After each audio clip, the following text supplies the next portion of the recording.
పాటలు పాడుకుందాం.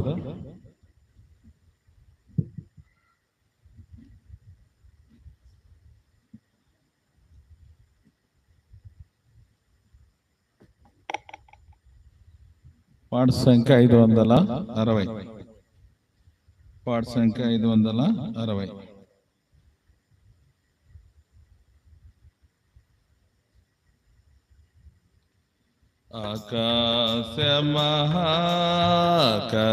ఆకాశమహాకాశంబులు బటనే ఆశ్చర్యకరుడా, ఆకాశమహాకాశంబులు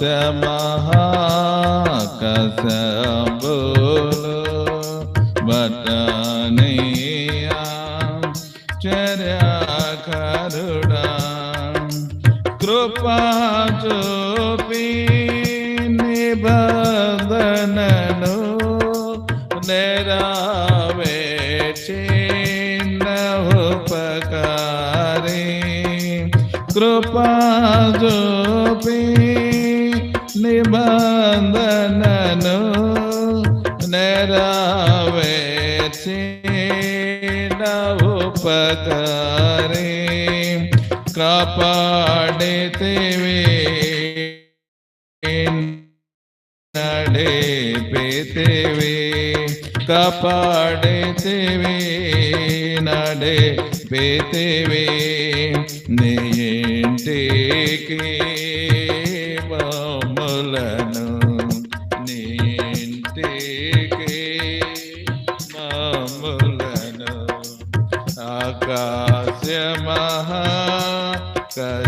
ఆకాశమహాకాశంబులు బటనే ఆశ్చర్యకరుడా,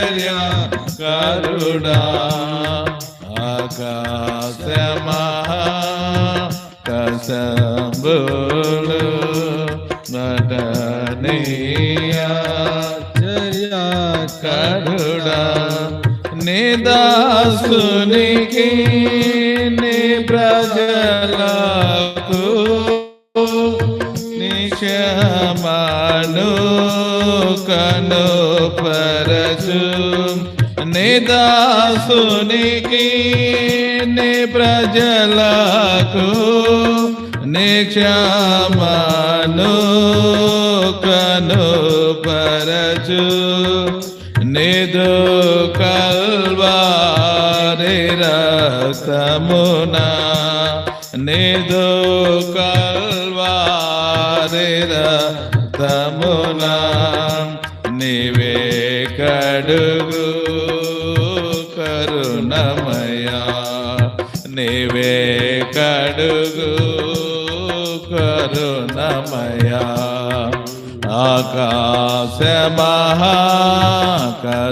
ఆకాశమహాకాశంబులు బటనే ఆశ్చర్యకరుడా,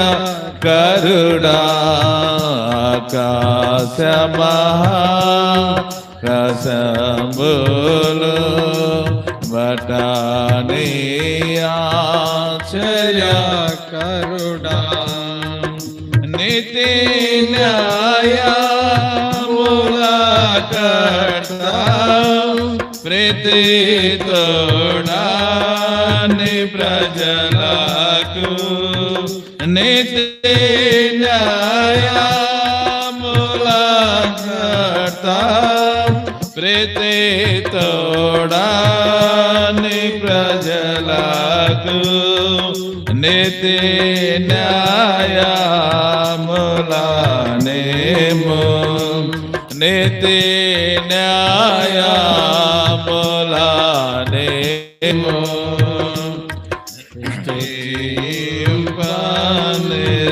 స్తుతింపనిరతము, స్తుతింపనిరతము,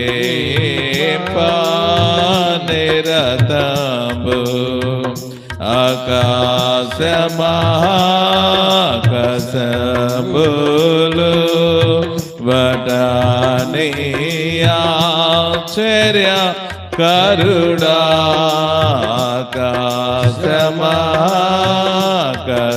ఆకాశమహాకాశంబులు బటనే ఆశ్చర్యకరుడా,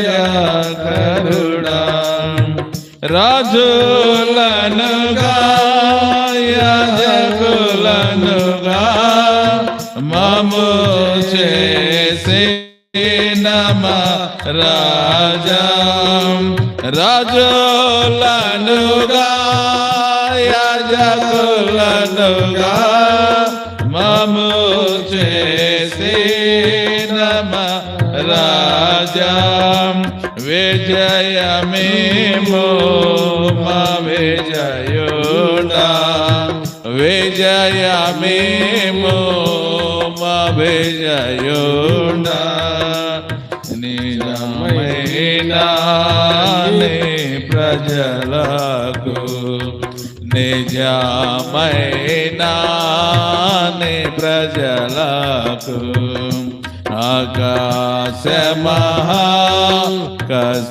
ఆకాశమహాకాశములు వటనీయాశ్చర్య కరుడా,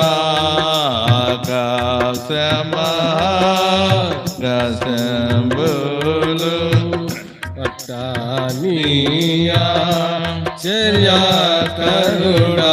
చివరి చరణం పాడుకుందాం.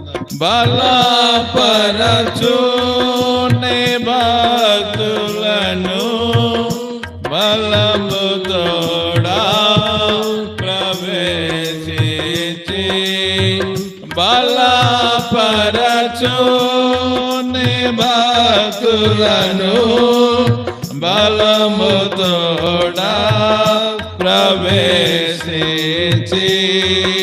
విలువైన నిరక్షణను, విలువైన నిరక్షణను ధరింపజేయుమల్లెలూయా, ధరింపజేయుమల్లెలూయా.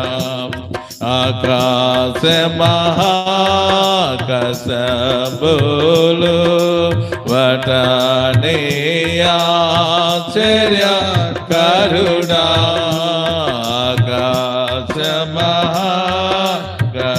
ఆకాశమహాకాశములు వటనీయాశ్చర్య కరుడా. బైబిల్ పల్లవ పాడుకుందా. భలే భలే మాట బంగారు మాట అనే బైబిల్ పల్లవి పాడుకుందా. భలే భలే మాట బంగారు మాట అనే బైబిల్ పల్లవి పాడుకుందా.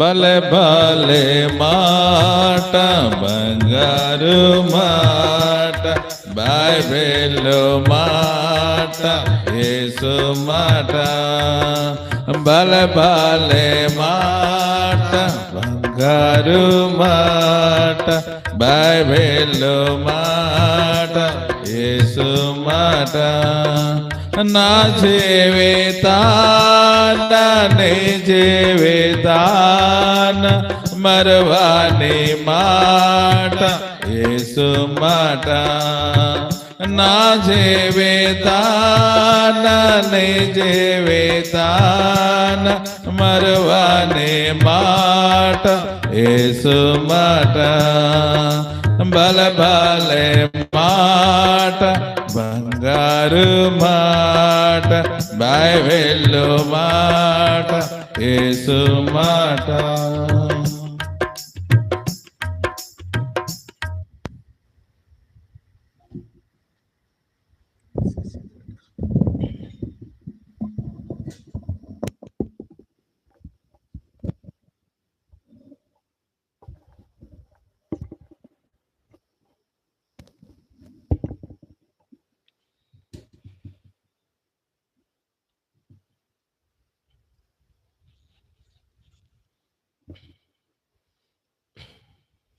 ముందుగా దేవునికి నా హృదయపూర్వక వందనాలు. చేరువచ్చిన దేవుని బిడ్డలందరికీ వందనాలు.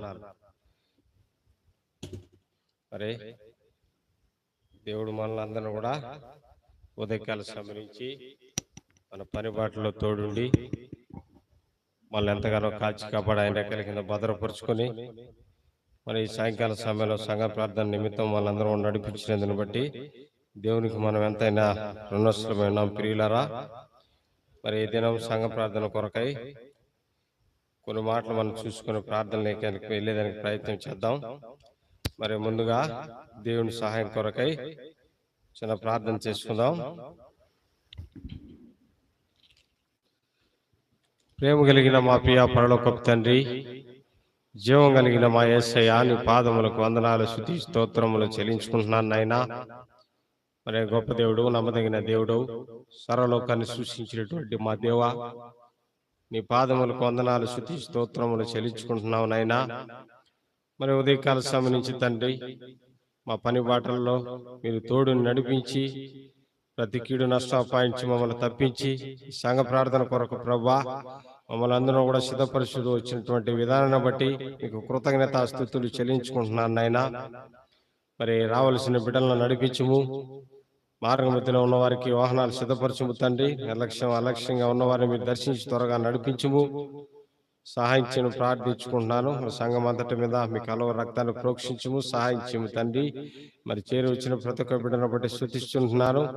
వినగలిగి చెవిని గ్రహించి హృదయం అనుగ్రహించుము, సహాయం చేయము తండ్రి. మరి నైనా ఇంతవరకు కూడా పాట ద్వారా మీరు మహిమ తీసుకున్నందుకు మీకు వందనాలు చెల్లించుకుంటున్నాను. మరి వాక్య భాగం వెళ్ళే ముందు నిలబడుతున్న దాసుడు, అయోగ్యుడు, ఎన్నిక లేని వాడు, నిష్ప్రయోజకుడు తండ్రి. అనేక సార్లు పాప ఆలోచన, పాప తలంపులతో పడిపోయిన వాడప్పటికీ నీ దేవా, నీ కృపతో నన్ను భద్రపరుచుకుని సజీవులకు ఉంచేందుకు మీకు వందనాలు, కృతజ్ఞత స్థుతులు చెల్లించుకున్నాను. మరి నైనా తేటిన వాక్యాన్ని జ్ఞానం లేని వాడిని జ్ఞానం దయచిండు ప్రభా. నీ బిడ్డలతో తేటగా మాట్లాడుతున్నామని బండపారిపోయిన మా హృదయాలు చర్చిస్తున్నట్లుగా తండ్రి, నీ వాక్యం ద్వారా మమ్మల్ని దర్శిస్తురమని సహాయం చేయమని ప్రార్థించుకుంటూ సమస్త మహిమ ఘనత ప్రభావాలు మీకు చెల్లించుకుంటూ యేసుక్రీస్తు వారి అతి పరిశుద్ధమైన నామములో స్తుతించి ప్రార్థించి అడిగి వేడుకుంటూ వస్తున్నాం పరమ తండ్రి, ఆమేన్.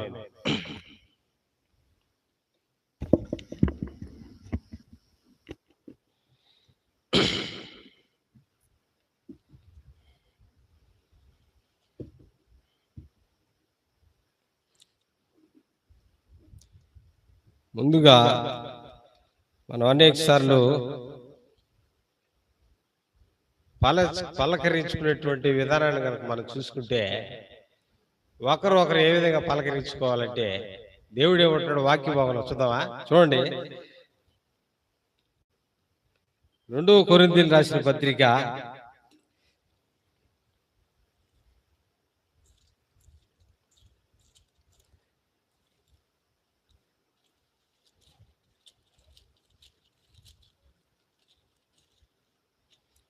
13వ అధ్యాయం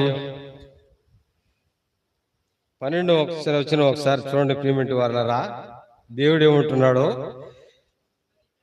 పవిత్రమైన ముద్దు పెట్టుకొని ఒకరికొకరికి వందనములు చేసుకోవాలంట. మనం ఏం చేస్తున్నాం?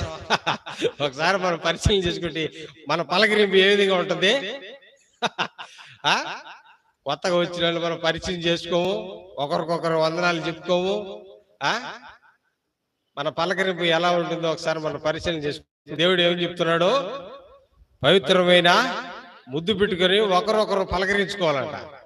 మన పలకరింపు ఎలా ఉంటుందంటే పైకి మాత్రం పెదేలు ఎక్కబెడతాం, కానీ మనుషులంతా ద్వేషం, పగ, అసూయతో నిండి ఉంటది. కాబట్టి పలకరించే విధానం కూడా ఎలా ఉండాలంట?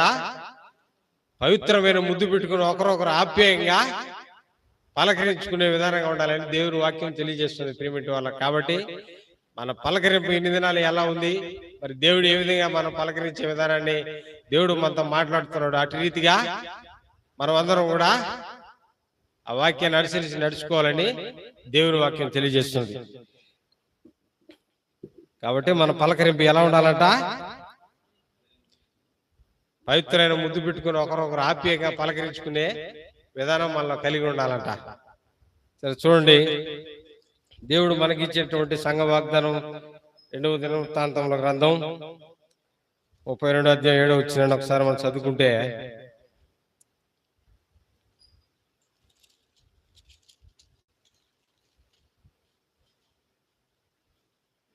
మీరు దిగులు పడకుడి, ధైర్యం విడువకుడి, అసురరాజుకైనను అతనితో కూడా ఉన్నటువంటి సైన్యం అంతటికైనను మీరు భయపడవద్దు, విస్మయం పొందవద్దు.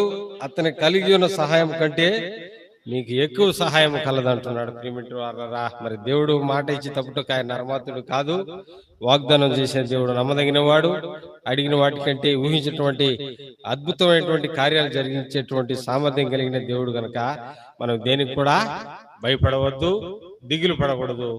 దేవుడు ప్రతిదానికి సమయం కలదు. ఆ సమయంలో నిన్ను నన్ను హెచ్చించి కనపరిచేటువంటి సామర్థ్యం కలిగినటువంటి దేవుడు మనకుండగా మనం దిగులు పడకూడదు, భయపడకూడదు అంట. సరే చూడండి ప్రియమిటి వారారా, మనం ప్రతిరోజు మనకేం కావాలో అడుగుతున్నాం, కానీ మనం దేవుడు మన నుండి ఏం కోరుకుంటున్నాడు అనే విషయాన్ని మనం పరిశీలన చేసుకుందాం ఈ దినం. మరి ఇన్ని దినాలు దేవుడిని అడుగుతూ వచ్చిన మనకేం కావాలా ప్రభువా, నాకు ఫలానిది కావాలా, ఇది కావాలా, అది కావాలని రకరకాలుగా దేవుడు మనం అన్ని దినం శోధించే వారిగా ఉంటున్నాం, కానీ మన నుంచి దేవుడు ఏం కోరుకుంటున్నాడు అనేది మనం ఎప్పుడు కూడా పరిశీలన చేసుకోలేదు. కాబట్టి దినం దేవుడు ఆయన మనతో మన నుంచి ఏం కోరుకుంటున్నాడు అనే విషయాన్ని మనం కొన్ని వాక్యాలు మనం పరిశీలన చేసుకుందాం ప్రియమిటి వారలారా. చూడండి, మొట్టమొదటిగా దేవుడు మనతో ఆయనకు అన్యోన్య సహవాసాన్ని మన నుంచి దేవుడు కోరుకుంటున్నాడు. మొట్టమొదటి ఏమిటంట, దేవునికి మనకు అన్యోన్య సహవాసం ఉండే విధంగా ఆయన మనల్ని కోరుకుంటున్నాడు. ఇంకొకటి రెండవది, అన్ని విషయముల్లో కూడా సంఘము గాని, నీవు గాని, నేను గాని ఫలించాలని కోరుకుంటున్నాడు. ఏంటంట ప్రియమిటి వారలారా, మొట్టమొదటిది దేవుడికి నీకు నాకు అన్యోన్య సహవాసంగా ఉండాలని కోరుకుంటున్నాడు. మరి రెండవది, అన్ని విషయంలో సరే సంఘమైనా నీవైనా నేనైనా ఫలించాలని కోరుకుంటున్నాడు దేవుడు. మూడవదిగా మనం చూసుకుంటే ఆయన వాక్యానికి లోబడి ఉండాలని కోరుకుంటున్నాడు. మూడవదిగా ఏంటంట, ఆయన వాక్యానికి లోబడి ఉండాలని కోరుకుంటున్నాడు. నాలుగవది, విశ్వాసంగా ఉండాలి, నీతిగా ఉండాలని దేవుడు కోరుకుంటున్నాడు. ప్రియమిటి వారు, నాలుగవది ఎలా ఉండాలని కోరుకుంటున్నాడు, ఆయన ఎందుకు విశ్వాసం ఉండాలని, రెండవదిగా మనం నీతిగా ఉండాలని దేవుడు మన నుంచి కోరుకుంటున్నాడు. ఐదవదిగా మనం చూసుకుంటే నీలో నాలో నూతన స్వభావాన్ని, కొత్తదనాన్ని కోరుకుంటున్నాడు దేవుడు. దినదినము మనలో నూతన స్వభావం కనపడాలంట, కొత్తదనం కనపడాలని కోరుకుంటున్నాడు దేవుడు. మరి మనం ఎలా ఉన్నాం? పాత జీవితాన్ని గడుపుతున్నావా? మనలో కొత్తగా నూతనంగా ఏమన్నా మనలో కొన్ని క్రియలు మనం కనబరుచుకుంటున్నావా అనేది మనమే పరిశీలన చేసుకోవాలి ప్రియమిటి వారలారా. ఆరవదిగా మనం చూసుకుంటే దేవునితో సన్నిహిత స్వభావం మనం కలిగి ఉండాలంట. ఏంటంట, దేవునికి నీకు నాకు సన్నిహిత స్వభావం కలిగి ఉండాలి. మరి ఏడోది, వాక్య ప్రకారం నడుచుకుని వారై ఉండాలని దేవుడు కోరుకుంటున్నాడు ప్రియమిటి వారలారా. ఎనిమిదోది మనం కన్నా చూసుకుంటే మనల్ని పరిశుద్ధపరచుకోవాలని కోరుకుంటున్నాడు. ఏంటంట, ఎనిమిదోది, మనల్ని పరిశుద్ధపరచుకోవాలని కోరుకుంటున్నాడు. రోజు రోజుకి మనలో పరిశుద్ధత కనపడాలని దేవుడు కోరుకుంటున్నాడు ప్రియమిటి వారలారా. తొమ్మిదోది కన్నా మనం చూసుకుంటే మనం దేవునికి ఇవ్వాలని కోరుకుంటున్నాడు. దేవునికి ఏమిటంట, నీ అర్పణ అయితేనే ఏదైనా సరే దేవునికి మనలో నుంచి దేవునికి మనం ఏదో ఒకటి ఇవ్వాలని కోరుకుంటున్నాడు దేవుడు. మరి పదవదిగా చూసుకుంటే సర్వలోకమునకు సువార్త ప్రకటించాలని కోరుకుంటున్నాడు ప్రియమిటి వారలారా. చూడండి, 10 విధాలుగా దేవుడు మన నుంచి ఏం కోరుకుంటున్నాడంట. ఇంకా చూసుకుంటే ఇంకా చాలా ఉన్నాయి. దేవుడు మన నుంచి ఏం కోరుకుంటున్నాడు అనేది కొన్ని లేఖన భాగాల్లో మనం పరిశీలించుకుని ప్రార్థనకి వెళ్ళేదానికి మనం ప్రయత్నం చేద్దాం ప్రియమిటి వారలారా. మొట్టమొదటిగా మత్తయి సువార్త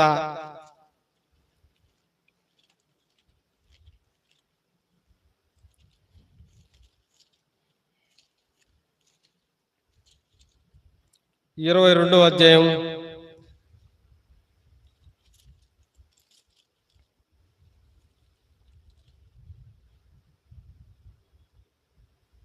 37 వచ్చినాడు, ఒకసారి చదవండి. అందుకు ఆయన, నీ పూర్ణ హృదయముతో, నీ పూర్ణ ఆత్మతోను, నీ పూర్ణ మనసుతోను నీ దేవుడైన ప్రభువును ప్రేమింపవలనది. చూడండి ప్రియమిటి వారిని ఏమంటున్నాడు, దేవుడు మనం చదువుకుంటూ వచ్చినాం, ఆయనతో అన్యోన్య సహవాసంలో మనం కలిగి ఉండాలంట. మొట్టమొదటిది ఏమంటున్నాడు దేవుడు? అందుకు ఆయన నీ పూర్ణ హృదయముతోను, పూర్ణ ఆత్మతోను, నీ పూర్ణ మనసుతో నీ దేవుడైన ప్రభువును అనేది కూడా మనం ప్రేమించేవారుగా ఉండాలంట. ప్రేమించే వాళ్ళు ఎలా ఉండాలి? మన పూర్ణ హృదయంతో, పూర్ణ ఆత్మతో, పూర్ణ మనసుతో మన దేవుని అనుదినం కూడా ప్రేమించేవారుగా మనం ఉండాలంట. కాబట్టి మరి ఇన్ని దినాలు నువ్వు ఎలా ఉన్నావు, నిన్ను నువ్వే పరిశీలన చేసుకో. మరి రెండవదిగా మనం చూసుకున్నాం, కొలస్సీలు రాసిన పత్రిక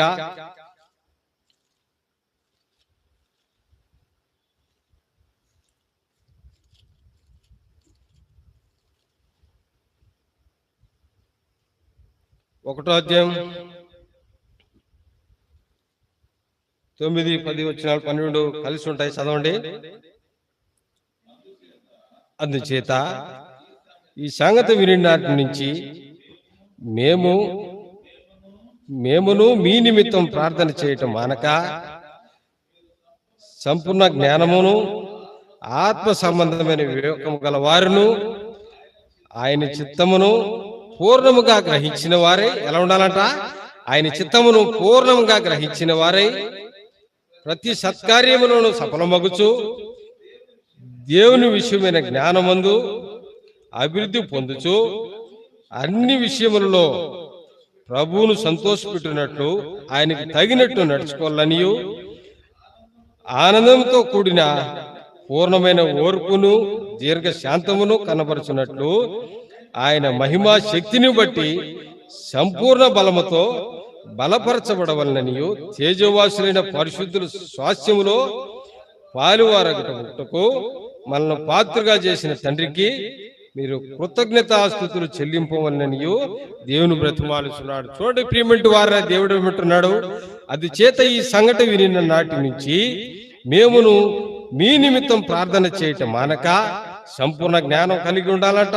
ఆత్మ సంబంధమైన వివేకము గల వారును ఆయన చిత్తానుసారముగా పూర్ణముగా గ్రహించిన వారమై ఉండాలని కోరుకుంటున్నాడు. ప్రియమిటి వాళ్ళారా, దేవుడు ఏమని కోరుకుంటున్నాడు? రెండవదిగా ప్రార్థన చేయటం మానక సంపూర్ణ జ్ఞానంతో ఆత్మ సంబంధమైన వివేకము గల వారును ఆయన చిత్తమును పూర్ణముగా గ్రహించిన వారై ప్రతి సత్కార్యములో సఫలమగుచు దేవుని విషయమే జ్ఞానముందు అభివృద్ధి పొందుచు అన్ని విషయములో ప్రభును సంతోషపెట్టినట్లు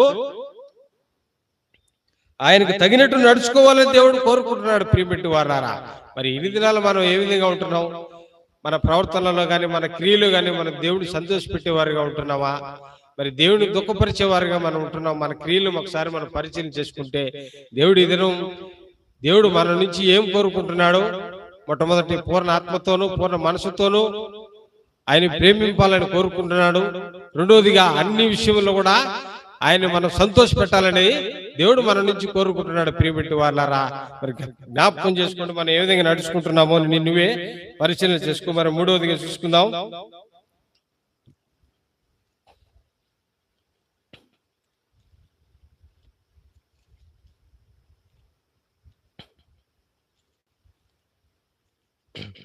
మొదటి సమూయేలు గ్రంథం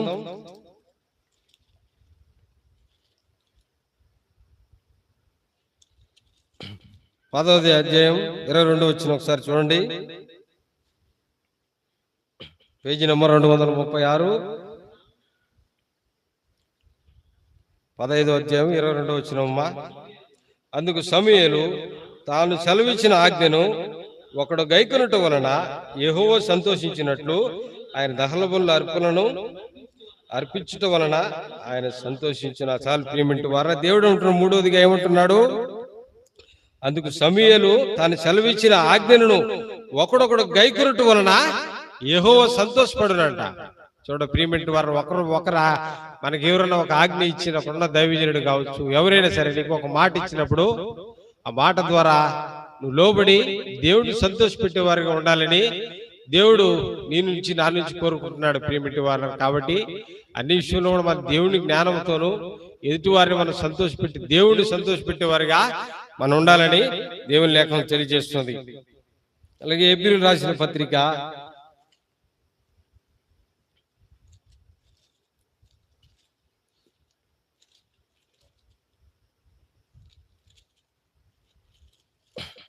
11వ అధ్యాయం 6వ వచనం ఒకసారి చూడండి. విశ్వాసం లేకుండా దేవునికి ఇష్టమై ఉండుట అసాధ్యం.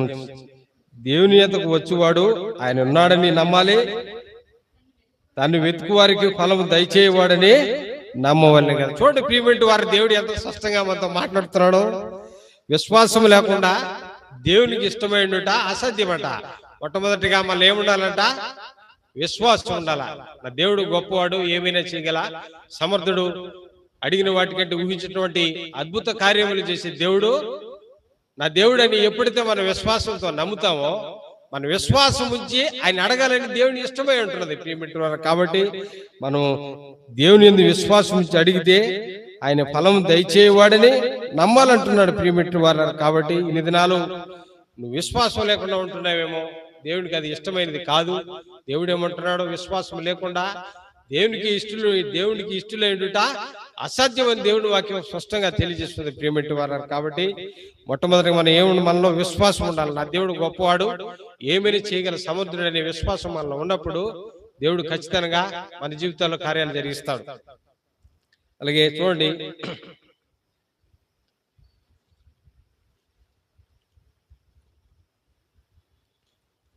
ఇప్పుడు మనం ఎన్ని చూసుకున్నాం? 4 భాగాలు మనం చూసుకున్నాం. 5వదిగా 2వ కొరింథీయులకు రాసిన పత్రిక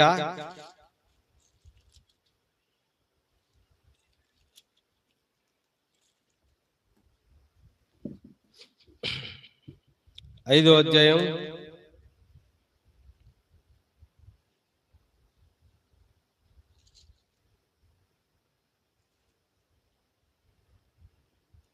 17వ వచనం ఒకసారి చూడండి.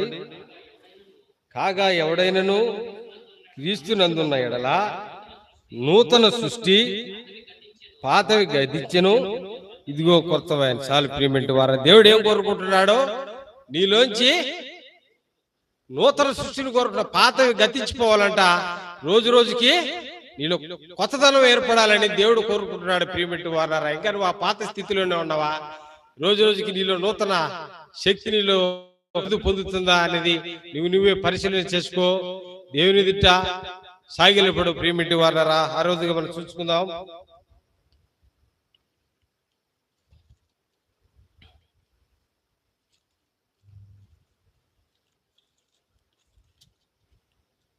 యోహాను సువార్త 13వ అధ్యాయం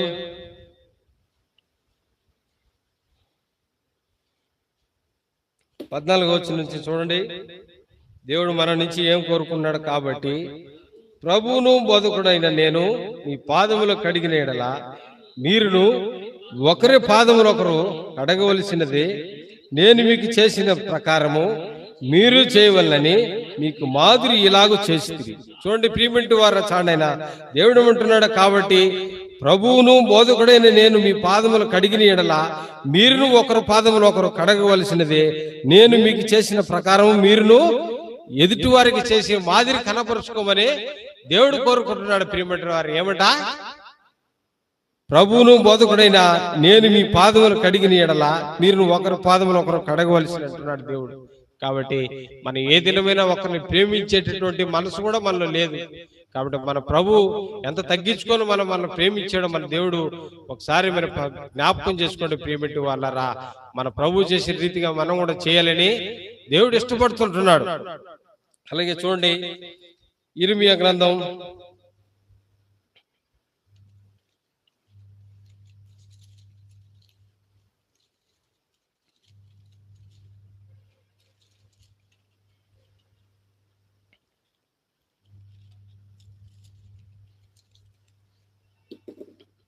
29వ అధ్యాయం 13వ వచనం ఒకసారి చూడండి. మీరు నన్ను వెతికిన ఎడల, పూర్ణ మనసుతో నన్ను గూర్చి విచారణ చేసిన ఎడల మీరు నన్ను కనుగొందున్నట్టు. చూడండి, చాలనైనా చూడండి ప్రియమిటి వారు, దేవుడు ఏమంటున్నాడు? మీరు నన్ను వెతికిన ఎడల ఎలా వెతకాలంటే దేవుడిని పూర్ణ మనసుతో ఆయన్ని గురించి మనం విచారణ చేయాలంట. చూడండి ప్రియమిటి వారలా, దేవుడు మనతో ఇద్దరు స్పష్టంగా మాట్లాడుతున్నాడు. మనకి దేవునికి ఏ విధంగా మనం నడుచుకోవాలని ఆయన ఇష్టపడుతున్నాడు. చూడండి ప్రియమంటి వారారా, మీరు నన్ను వెతికిన ఎడల ఎలా వెతకాలంట? పూర్ణ మనసుతో ఆయన వెతకాలంట. ఆయన గురించి విచారణ చేసిన ఎడల మీరు నన్ను కనుగొందునంటున్నాడు ప్రియపెట్టి వారారు. కాబట్టి మనం ఆ రోజుగా ఆయన పూర్ణ మనసుతో ఆయన వెతకాలని దేవుడు ఇష్టపడుతుంటున్నాడు. కాబట్టి అటు రీతిగా నీవు నన్ను ఉన్నామో లేదు అనేది మిమ్మల్ని మీరే పరిశీలన చేసుకోండి. అలాగే చూడండి 8వదిగా మనం చూసుకున్నాం.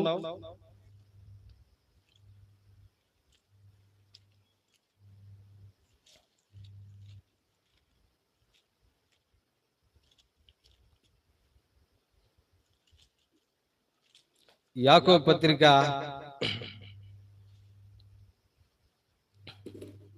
1వ అధ్యాయం 21వ వచనం ఒకసారి చూడండి. అందుచేత సమస్త కల్మషమును విర్రవీగుచున్న దుష్టత్వమును మాని లోపల నాటబడి మీ ఆత్మను రక్షించుకున్నటకు శక్తిగల వాక్యమును సాత్వికముతో అంగీకరించి చాలు. చూడండి మా ప్రియమంటి వారు, దేవుడు అంటున్నాడు ఏమంట? సమస్త మనలో నుంచి ఏం తీసేయాలని దేవుడు కోరుకుంటున్నాడు. చూడండి ప్రియమంటారు, అందుచేత సమస్త కల్మషమును విర్రవేగిచున్న నీ దుష్టత్వమును మాని నీ లోపల నాటబడి ఉన్న నీ ఆత్మను రక్షించుటకు శక్తిగల వాక్యమును సాత్వికంతో అంగీకరించాలని కోరుకుంటున్నాడు ప్రియమిటి వారరా. చూడండి దేవుడు ఎంత స్పష్టంగా మాట్లాడుతున్నాడు ప్రియమిటి వారు. అందుచేత మనలో ఉన్నటువంటి సమస్త కల్మషమును విడిచిపెట్టాలంట, విర్రవేగుతున్నటువంటి మన దుష్టత్వాన్ని విడిచిపెట్టాలంట. చూడండి, దాని దుష్టత్వమును మాని లోపల నాటబడిన నీ ఆత్మను రక్షించుటకు శక్తిగల వాక్యమును సాత్వికంతో అంగీకరించమంటున్నాడు ప్రియమిటి వారరా. కాబట్టి ఇన్ని దినాలు మనం ఏ విధంగా నడుచుకుంటున్నామో దేవుడు ఈ దినం నీతో నాతో స్పష్టంగా మాట్లాడుతున్నాడు. అటు రీతిగా మనం పరిశీలన చేసుకుంటే దేవుడికి మనం ఇష్టమైన వారిగా ఉండాలని దేవుడు కోరుకుంటున్నాడు ప్రియమిటి వారరా. అలాగే చూడండి 9వదిగా మనం చూసుకుందాం. అలా ఆ వాక్యం నుండి ఇంకా చదువు, నేను కంటిన్యూ చేయి. ఇంకా ఏమని దేవుడు మన నుంచి ఏం కోరుకున్నాడు చూడు. మీరు వినుమారు మాత్రమై ఉండి మిమ్మల్ని మీరు మోసపుచ్చుకోనకుండా వాక్య ప్రకారం ప్రవర్తించు వారినై ఉండాలి. ఎలా ఉండాలంట? మనల్ని మోసపుచ్చుకోకుండా వాక్య ప్రకారం ప్రవర్తించే వారిగా మనం ఉండాలని దేవుడు కోరుకుంటున్నాడు ప్రియమిటి వారు. అలాగే చూడండి చదువునైనా, ఎవడైనను వాక్యమును వినువాడైండి దాని ప్రకారం ప్రవర్తింపని వాడైతే వాడు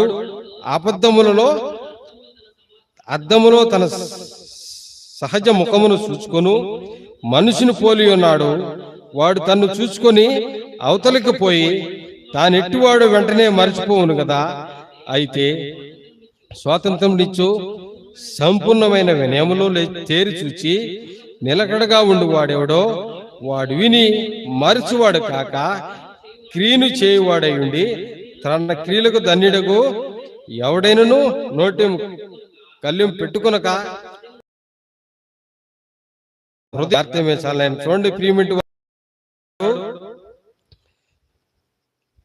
మన అద్దములో సహజ ముఖమును చూసుకొని మనుషుని పోలి ఉన్నవాడు వాడు తన్ను చూసుకుని అవతలను వాడిని తానెట్టివాడు వెంటనే మర్చిపోవును కదా. అయితే స్వాతంత్రం నుంచి సంపూర్ణమైన వినయముతో తేరిచూచి నిలకడగా ఉండువాడెవడు వాడు విని మరచువాడు కాడంటున్నాడు. క్రియని చేయువాడయుండి తన క్రియలో ధనిడుగుటకు తన నోటి కళ్ళెం పెట్టుకునక తన హృదయమును మోసపరుకొనుచు భక్తి గలవాడని అనుకుని ఎడల వాని భక్తి వ్యర్థమే. కాబట్టి ప్రియమిటి వారలారా, మనమే మంచి అనుకుంటున్నాం కానీ ఎదుటి వారిని వాళ్ళు ఉన్నటువంటి తప్పును మనం ఎత్తి చూపుతున్నాం కానీ మనలో ఉన్నటువంటి తప్పును మనం పరిశీలన చేసుకోలేకపోతున్నాం. ఆ దేవుడు ఏమంటున్నాడు? అట్టి స్థితి నుంచి తొలగిపోయి నువ్వు పరిశీలన చేసుకోమంటున్నాడు. ఎదుటి వారిలో ఉన్నటువంటి తప్పును వెతకుతూ నీలో ఉన్నటువంటి తప్పును వెతికి పరిశుద్ధ పరుచుకోవాలని దేవుడు కోరుకుంటున్నాడు ప్రియమిటి వారు. అటు జీవితంలో మనం ఇన్ని దినాలు గడుపుతున్నామా లేదా ఎదుటి వారి తప్పును మనం చూపిస్తున్నాం అనేది మనల్ని పరిశీలన చేసుకుని సరి చేసుకోవాలని దేవుడు ఇదిను కోరుకుంటున్నాడు ప్రియమిటి వారరా. అలాగే చూడండి సామెతల గ్రంథం 9వ మనం చూసుకుంటే సామెతల గ్రంథం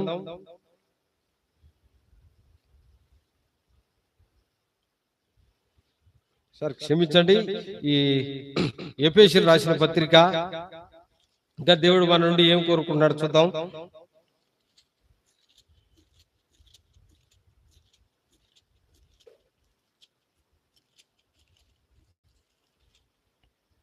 5వ అధ్యాయం 25 వచ్చిన చూడైనా దేవుడు మన నుంచి ఏం కోరుకుంటున్నాడు? పురుషులారా మీరు మీ భార్యలు క్షమించినైనా 25 చదువు. పురుషులారా మీరును మీ భార్యను ప్రేమించుడి, అటువలే క్రీస్తు కూడా సంఘమును ప్రేమించి అది కలంకమైనను మడతైనను అటుది మరి ఏదేనను లేక పరిశుద్ధమైనది గాను నిర్దోషమైనది గాను మహిమగల సంఘము గాను ఆయన తన ఎదుట దానిని నిలబెట్టుకున్న వల్లని వాక్యంతో ఉదక స్నానం చేసి చేత దానిని పవిత్రపరిచి పరిశుద్ధ పరుచుటకై దాన్ని తన కొరకు తను అప్పంచుకోమంటున్నాడు. ప్రియమింటి వారలా అయితే క్రీస్తు వల్ల సంఘమును ఏం చేయాలంట? మనం ప్రేమించే వారిగా ఉండాలంట. అది కలంకమైనను మడతైనను అటుది మరి ఏదైనా లేక పరిశుద్ధమైనది గాను నిర్దోషమైనది గాను మహిమగల సంఘము గాను ఆయన తన ఎదుట దానిని నిలబెట్టుకోవాలనే వాక్యంతో ఉతక స్నానం చేత దాన్ని పవిత్రపరిచి పరిశుద్ధ పద్ధతికై దాని కొరకు తను అప్పగించుకోవాలంటున్నాడు. ప్రియమింటి వారు దేవుడు మన నుంచి ఏమి కోరుకుంటున్నాడు? కలంకమైనను నిష్కలమైన అది ఏదైనా సరే పరిశుద్ధ పరుచుకోవాలంటున్నాడు ప్రియమింటి వాళ్ళ. కాబట్టి మన జీవితాల్లో మరి ఏదైనా సరే సంఘంలో మనం ఎలా ఉన్నాం, మన స్థితి ఎలా ఉంది, మనం పరిశుద్ధ పరుచుకోవాలని దేవుడు ఇదేనో ఇష్టపడుతుంటున్నాడు ప్రియమింటి వాళ్ళ. కాబట్టి మనం ఏముండాలంట? పరిశుద్ధంగా మనలో ఉన్నటువంటి ఏదైనా సరే ఒక క్రియలన్నీ పక్కన పెట్టి అనుదినం కూడా మనం పరిశుద్ధ పరుచుకున్నట్టుకు ప్రయత్నం చేయాలని దేవుడు కోరుకుంటున్నాడు. మరి 9వదిగా చూడు.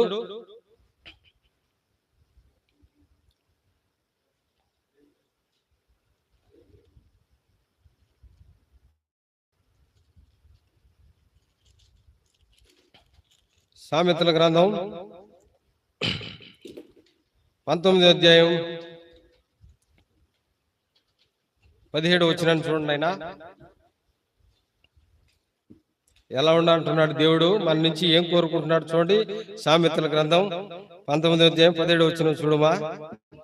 బేదలను కనికరించువాడు యెహోవాకు అప్పించువాడు, కానీ ఉపకారమునకు ఆయన ప్రత్యుత్కారం చేయాలని మన నుంచి కోరుకుంటున్నాడు. ప్రియమింటి వాళ్ళ ఎవరైనా నీకంటే పేదవారు ఉంటే వారిని ఏం చేయాలంట? మనము వారిని మనం వారి పేర మనం కరికిన పడాలని దేవుడు కోరుకుంటున్నాడు. ప్రియమింటి వాళ్ళ అలాగే మనం వానికి ఉపకారమునకు ఆయన ప్రత్యుపకారం చేయని అంటున్నాడు. ప్రియమింటి అటు వారి మన పక్షాన్ని ఏం చేస్తాడంట? మనకు అంతకు ఉపకారం చేసేదని చేయాలని దేవుడు మన నుంచి కోరుకుంటున్నాడు. ప్రియమింటి వాళ్ళరా అలాగే చూడండి. లూకా సువార్త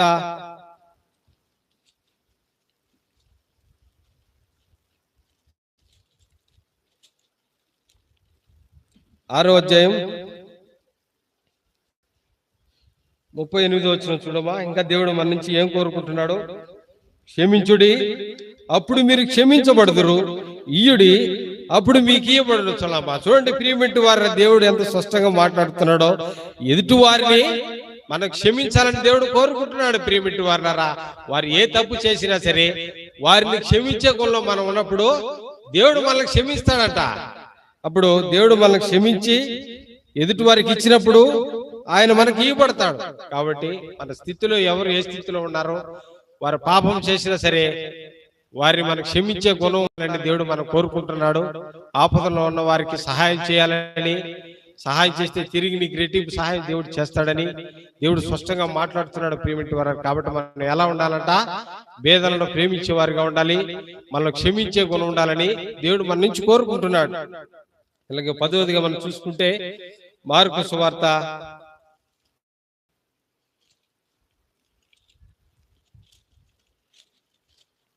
16వ అధ్యాయం 15వ వచనం చూడమా. మరియు మీరు సర్వలోకమునకు వెళ్ళి సర్వ సృష్టికి సువార్త ప్రకటించాలని దేవుడు మన నుంచి కోరుకుంటున్నాడు. ప్రియమింటి వారలారా, మరి ఇన్ని దినాలు మనం రక్షణ పొందినాం, దేవుడు ఉన్నటువంటి సత్యాలు మనకు తెలుసు, అన్ని విషయాలు మనకు తెలుసు. అయితే మనం ఇంకా ఎవరికైనా ఒకరికైనా మనం సువార్త ప్రకటించినామా లేదా అనేది మనం పరిశీలన చేసుకోవాలి. దేవుడు మన నుంచి 10వదిగా ఏం కోరుకుంటున్నాడు? సర్వలోకమునకు సువార్త ప్రకటించాలని మనకు దేవుడు కోరుకుంటున్నాడు. అయితే మనం ఏం చేస్తున్నాం? మన పక్కింటి వారికి కూడా మనం సువార్త చేయలేకపోతున్నాం ఈ దినాల్లో. ప్రియమిటి వారారా, దేవుడు మన ఇన్ని దినాలు మన దేవుడిని అడుగుతూ వచ్చినామే కానీ, నాకు అది కావాలి ప్రభా, ఇది కావాలి ప్రభా, నా సంఘానికి అది లేదు ఇది లేదని అడుగుతూనే ఉంటున్నాం. కానీ మన దేవుడు మన నుంచి ఏం కోరుకుంటున్నాడు అనేది మనం పరిశీలన చేసుకుంటే, దేవుడు ఎన్ని విధాలుగా దేవుడు మన నుంచి కోరుకుంటున్నాడు చూడండి ప్రియమిటి వారారా. మరి ఈ 10 విషయాల్లో ఏ ఒక్క విషయంలో అయినా నువ్వు దేవుడిని సంతోష పెడుతున్నావా లేదా, ఏ ఒక్క విషయం చేత అయినా నువ్వు దేవుడిని దుఃఖ పెడుతున్నావా అనేది నువ్వే పరిశీలన చేసుకుంటే, దేవుడు ఈ 10 విషయాల్లో మన దేవుని గనక సంతోష పెడితే ప్రియమిటి వారారా, నీ వాగ్దానం అయితే సరే, నీ సంఘ వాగ్దానం అయినా సరే, నువ్వు అడిగిన వాటికంటే ఊహించినటువంటి గొప్ప కార్యాలు జరిగించేటటువంటి సామర్థ్యం కలిగినటువంటి దేవుడు మనకున్నాడు కనుక మనం దిగులు పడకూడదు, భయపడవద్దు, విస్మయం వద్దు. వారి కరిగిటి కంటే సహాయం ఎక్కువ నీకు చేస్తానని దేవుడు మాట్లాడుతున్నాడు ప్రియమిటి వారు. కానీ మన దేవుడు మాట ఇచ్చి తప్పుటకు ఆయన నరమాతుడు కాదు. ఊహించేటువంటి అద్భుతమైన కార్యాలు జరిగించేటువంటి దేవుడు మనకుండగా మనం దేనికి కూడా భయపడవద్దు, దిగులు పడకుండా ధైర్యం తెచ్చుకుని మనం ఏ విధంగా ఉండాలంటారైనా ఇప్పుడు ఎన్ని విధాలుగా మనం దేవుడు మన నుంచి ఏం కోరుకుంటున్నాడు ఎన్ని మనం చూసుకున్నాం. మొట్టమొదటిగా ఏముండాలంట, ఆయనతో అన్యోన్య సహవాసం కలిగి ఉండాలని దేవుడు మన నుంచి కోరుకుంటున్నాడు. రెండవది, అన్ని విషయంలో కూడా నీవు నేను సంఘము ఫలించాలని దేవుడు కోరుకుంటున్నాడు. మూడవది, ఆయన వాక్యానికి లోబడి మనం జీవించాలని కోరుకుంటున్నాడు. నాలుగవదిగా, నీలో నాలో విశ్వాసంగా ఉండాలంట, నీతిగా ఉండాలని మన నుంచి కోరుకుంటున్నాడు. ఐదవది కనుక మనం చూసుకుంటే, దినదినం నీలో నూతన స్వభావం కనపడాలని, ఒక కొత్తదనం నీలో నుంచి రావాలని దేవుడు కోరుకుంటున్నాడు. మరి ఆరవదిగా, దేవునితో అనుదినం నీకు నాకు సన్నిహిత స్వభావం కలిగి ఉండాలని దేవుడు కోరుకుంటున్నాడు. ఏడవది మనం చూసుకుంటే, వాక్య ప్రకారం అనుదినం కూడా వాక్య ప్రకారం నడుచుకున్న వారై ఉండాలని దేవుడు కోరుకుంటున్నాడు. ఎనిమిదవది మనం చూసుకుంటే, నిన్ను నీవే అనుదినం కూడా పరిశుద్ధపరచుకోవాలని కోరుకుంటున్నాడు ప్రియమిటి వాళ్ళరా. కాబట్టి 9వది కనుక మనం చూసుకుంటే, మన దేవునికి మన అర్పణ దేవునికి అనుదినం కూడా ఇచ్చేవారుగా, కృతజ్ఞతాస్తుతులు మనం చెల్లించేవారుగా ఉండాలని దేవుడు కోరుకుంటున్నాడు. మరి 10వది, సర్వలోకమునకు వెళ్ళి సర్వ సృష్టికి సువార్త ప్రకటించాలని దేవుడు కోరుకుంటున్నాడు ప్రియమిటి వారు. కాబట్టి ఈ 10 దేవునికి మనం ఇవ్వగలిగితే, దేవుడు నిన్ను నన్ను దీవించి ఆస్వాదించి వాళ్ళకు ఉన్నత స్థితిలో నిలబెట్టేదానికి మన దేవుడు సామర్థ్యం కలిగినటువంటి దేవుడు గనక మన దేనికి కూడా భయపడకుండా ఈ 10 వాక్యాలు కనుక మనం అర్థం చేసుకుని దేవుని రీతి సాగిలపడినట్లయితే, దేవుడు నిన్ను నన్ను దీవించి ఆస్వాదించేదానికి అది సిద్ధంగా ఉన్నాడు. దేవుడు కొన్నిసార్లు మనం అనుకుంటాం, ఒక యవనస్తున్నటువంటి ఒక స్త్రీకి దేవుడు సువార్త ప్రకటించాలనే ఆకి ఆత్మలో ప్రేరేపణ ఇస్తున్నాడంట దేవుడు. అయితే ఆమె ఏం చేస్తుంది, దాన్ని నిర్లక్ష్య పెడుతూ వచ్చింది. అయితే ఒక దినం నిద్రపోతుంటే ఆమెకి కల వచ్చిందంట. దేవుడు అనుదినం కూడా నన్ను సువార్త ప్రకటించాలని కోరుకుంటున్నాడు, ఈ సువార్త ప్రకటిస్తే నాకేం వస్తుందని ఆగి ఒక ప్రేరేపణ కలిగి నిద్రలో కల్లోకి వచ్చి ఆమె పైకి పరలోకం దగ్గరికి వెళ్ళిపోయిందట. అయితే ఇదే విధంగా 2 గేట్లు ఉన్నాయి, ఒకటి నరకం, ఒకటి పరలోకం. అయితే నరకంలో ఎంట్రన్స్ లోనే పెద్ద పెద్ద హీరోలు హీరోయిన్లు చనిపోయిన వారందరూ డాన్సులు వేస్తూ అల్లరితో కూడినటువంటి ఆటపాటలు పెట్టుకుని భయంకరంగా ఉంటున్నారంట. అందరూ ఫుల్గా డెకరేషన్ చేసుకుని. ఫస్ట్ అక్కడికి వచ్చింది, ఆ పై అలంకరణ చూసింది. అక్కడ ఉన్నటువంటి సాతాను ఏం చేశాడు, నీకు ఇక్కడికి రావాలని ఇష్టమా అక్కడికి రావాలని ఇష్టమా అని అడిగి ఆ యవనస్తురాలను అడిగినప్పుడు అవేం చేసింది, నాకు ఎక్కడే ఉండటం ఇష్టం అనిందంట. పై రూపాన్ని మాత్రమే చూసింది ఆమె, లోపలికి వెళ్తే భయంకరంగా ఉంటుంది పరిస్థితి. అయితే ఈ సాతాను ఏం చేశాడు, ఇక్కడ వద్దు, ఒకసారి పరలోకం గేట్ దగ్గర కూడా వెళ్ళి అక్కడ చూసేసిరా, నీకు ఏది ఇష్టమైతే తర్వాత మళ్ళీ రా అన్నట. ఆ పరలోకం దగ్గర గేటుకి వెళ్తే అక్కడ ఏమీ లేదు, అందరూ సైలెంట్ గా కూర్చొని బంగారు వీధుల మీద అందరూ కూర్చొని అందరూ ఏకాంతంగా ప్రార్థన చేసుకుంటున్నారు, దేవదూతలు అలా తిరుగుతున్నారు. ఇక్కడ ఏమి లేదు, అక్కడైతే అంత హీరోలు హీరోయిన్లు డాన్సులు పాటలు బిర్యానీలు ప్రతి ఒక్కటే పెట్టున్నారు అన్నమాట సాతాను ముందు పక్క. ఈ పరలోకి వస్తే అంత దేవదూతలు తిరుగుతున్నారు, అందరూ బంగారు వీధుల్లో కూర్చొని ఈ శబ్దంగా ప్రార్థన చేసుకుంటున్నారు. అయితే ఈ పరలోకం నచ్చల. సాతాను ఏం చేశాడు, ముందు పక్క భయంకరమైన అలంకరణ చేసి మంచి మంచి హీరోలను పెట్టి అల్లరితో కూడినటువంటి ఆటపాటలు జరిగిస్తున్నారు ముందు పక్క. ఇక్కడేముంది, ఇక్కడేమి లేదు, నిశ్శబ్దంగా కూర్చొని ఉంటున్నారు. కానీ అక్కడైతే అందరూ సినిమా హీరోలు నాకు ఇష్టమైన రీతిగా ఉండొచ్చు, ఇష్టానుసారంగా బ్రతకొచ్చు అని తిరిగి ఆమె పరలోకం వదిలిపెట్టి మళ్ళీ నరకం యొక్క గేట్ దగ్గరికి వచ్చింది. అయితే నరకం గేట్ దగ్గరికి వస్తానే ఆ సాతాను అడిగాడు, మరి నీకు ఏది ఇష్టమో మరి ఒకసారి నువ్వు పరిశీలన చేసుకో తల్లి అని అడిగితే, నాకు ఆ పరలోకం ఇష్టం లేదు, నాకు నరకమే కావాలని ఆ బిడ్డ కోరుకుంది. ఆ హీరోయిన్ దాటుకొని వచ్చిన తర్వాత గేట్ బంద్ చేసేసారు అంతే. ఇంకా ఆమె పరిస్థితి చూసుకోండి ఎలా ఉందో. ఆ భయంకరమైన సగలు అగ్నిలో పడి, అయ్యగారు ఆ గేటు తిని నాకు ఈ నరకం వద్దు, నేను పరలోకంగా వెళ్ళాలని భయంకరంగా కేకలేస్తుంది, ఇష్టానుసారంగా అరుస్తుంది. ఒకసారి గేట్ క్లోజ్ చేసేస్తే తిరిగి బయటకు వచ్చేదానికి అవకాశం లేదు ప్రియమిటి వాళ్ళారు. కాబట్టి మన జీవితాలు కూడా ఎలా ఉన్నాయి? మన పరిశుద్ధతను కోరుకుంటున్నామా, అపవిత్రతను కోరుకుంటున్నామా? మరి దేవుడు ఇచ్చినటువంటి గొప్ప భాగ్యాన్ని మనం పొందుకుంటున్నామా, కోల్పోతున్నామా అనేది మనమే కనుక పరిశీలన చేసుకుంటే ప్రియమిటి వాళ్ళ దేవుడు మన నుంచి ఏం కోరుకుంటున్నాడు ఆయన తేటిగా మనతో 10 విషయాల ద్వారా మరి దేవుడు మనతో సూటిగా మాట్లాడాడు. ఈ విషయాలతో మన దేవునికి అనుసంధానమై మనం ఉన్నామా లేదని మనం పరిశీలన చేసుకుని ముందుకెళ్లాలని దేవుని వాక్యం తెలియజేస్తుంది. కాబట్టి దేవుడు ఈ మాటలను దీవించి ఆశీర్వదించును గాక. ఆమేన్.